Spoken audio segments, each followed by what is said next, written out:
In 2021, the United States Congress declared the first federal holiday in almost 40 years, Juneteenth. Juneteenth honors and celebrates the emancipation of slaves in the United States. But why do we celebrate it on this day, and how did this holiday come about? When exactly did slavery end in the United States, and how do other countries celebrate the abolition of slavery? Learn more about Juneteenth, aka Emancipation Day, on this episode of Everything Everywhere Daily.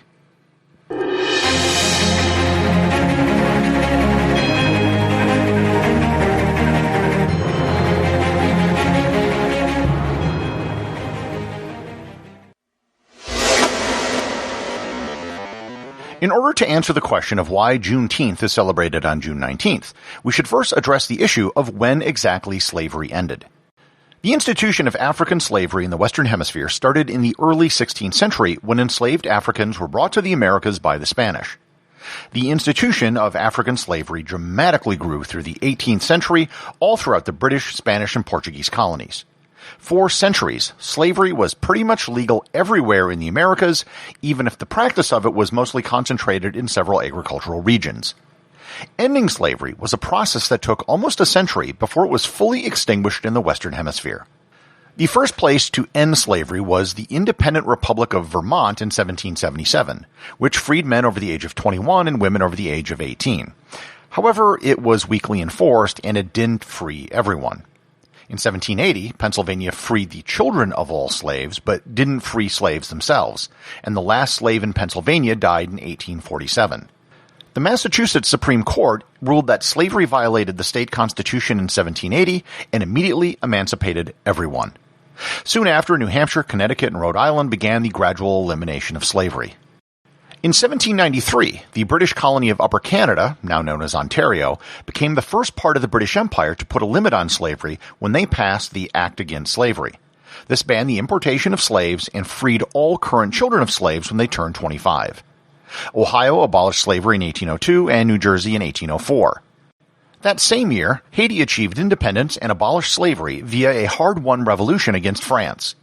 In 1808, the United States abolished the import and export of slaves, which was followed by Britain in 1811, the Netherlands in 1814, and France in 1815. These were all steps in the right direction, but they didn't actually free anybody. There was no emancipation of anyone currently enslaved, it just stopped the trade of slaves. Over the next several years, most major European powers banned the slave trade, or at least did so bilaterally with other European countries. The 1820s began to see the formal abolishment of slavery. As many Spanish colonies became independent, the elimination of slavery was one of the first things they did. Chile ended slavery in 1823, and Mexico and Central America abolished it in 1824. The biggest blow against slavery up until this point came on August 1, 1834, when the British Slavery Abolition Act of 1833 took effect. This banned slavery throughout almost all of the British Empire, but in reality it was a 6-year phase-out. It freed everyone under the age of 6 immediately, and reclassified slaves over the age of 6 as apprentices. These apprentices were then freed on August 1, 1838, and finally, once and for all, on August 1, 1840. August 1st is still celebrated throughout the former British colonies in the Caribbean as Emancipation Day. Depending on the country, it might officially be observed on the first Monday in August, but it's one of the biggest holidays of the year. In Jamaica, it's part of a week-long celebration which includes their Independence Day on August 6th. And in Barbados, it's celebrated alongside their annual Crop-Over Festival. And I actually happened to be in Bridgetown, Barbados one year during Crop-Over, and it was quite an experience. Over the next several years, more and more countries abolished the trading of slaves, and in 1845, the British began actively pursuing slave ships in the Atlantic. If you remember back to my episode on the island of St. Helena, many of the slaves freed from slave ships were brought there before being returned to Africa. In 1848, France finally banned slavery in its colonies. The French islands in the Caribbean celebrate Emancipation Day on May 22nd on the island of Martinique and May 27th on the islands of Guadeloupe and Saint Martin. In 1853 and 1854, Peru, Argentina, and Venezuela abolished slavery. By 1860, there were only a few major countries where slavery still existed: the United States, Cuba, and Brazil. Cuba outlawed slavery in 1862, and Brazil was the last country to outlaw slavery in the Western Hemisphere in 1888. For the rest of this episode, I'm going to be focusing on the abolition of slavery in the United States, and how we got to Juneteenth Day. I've done a few episodes in the past where I try to nail down a date when something officially happened.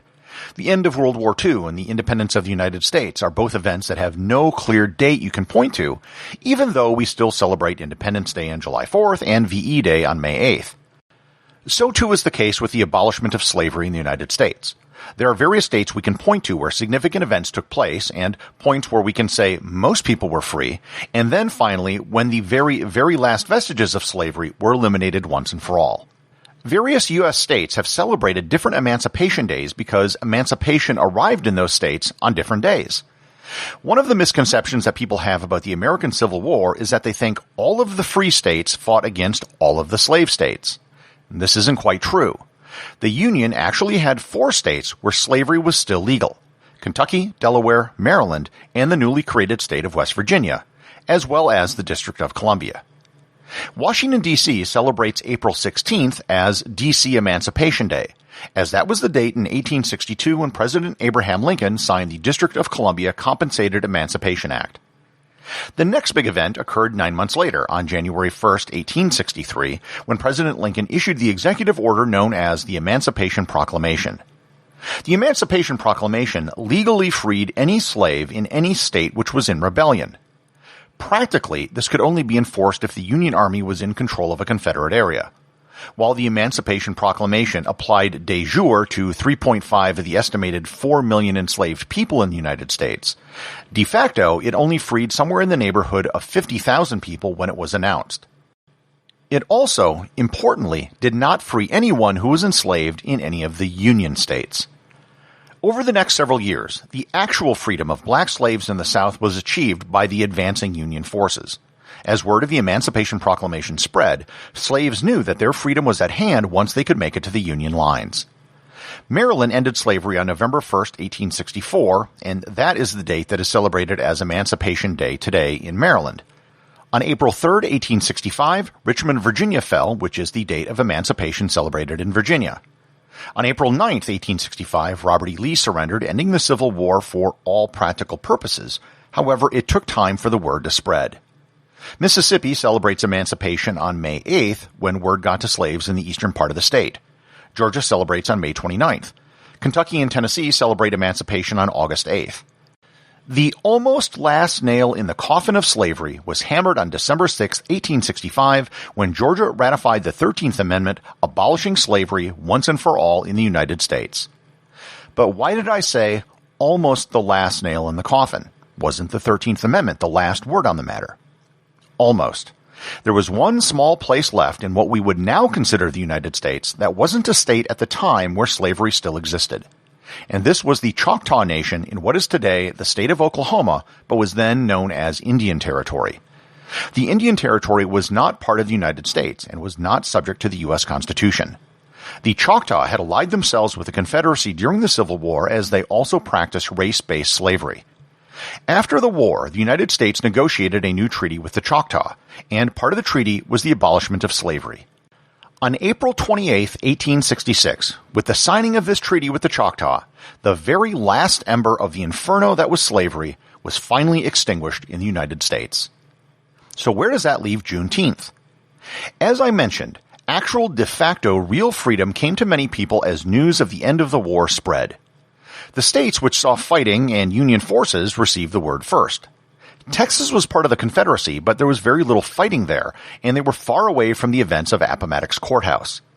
On June 19, 1865, Union General Gordon Granger arrived in Galveston, Texas, and issued General Order No. 3. General Order No. 3 was a notification to the state of Texas of the news and enforcement of the Emancipation Proclamation.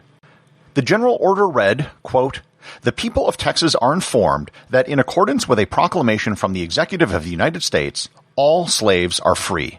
This involves an absolute equality of personal rights and rights of property between former masters and slaves, and the connection heretofore existing between them becomes that of employer and hired labor."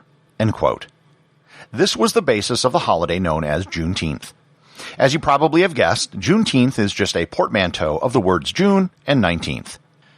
Juneteenth was the, for all practical purposes, end to slavery, even though there was still work to be done over the next several months.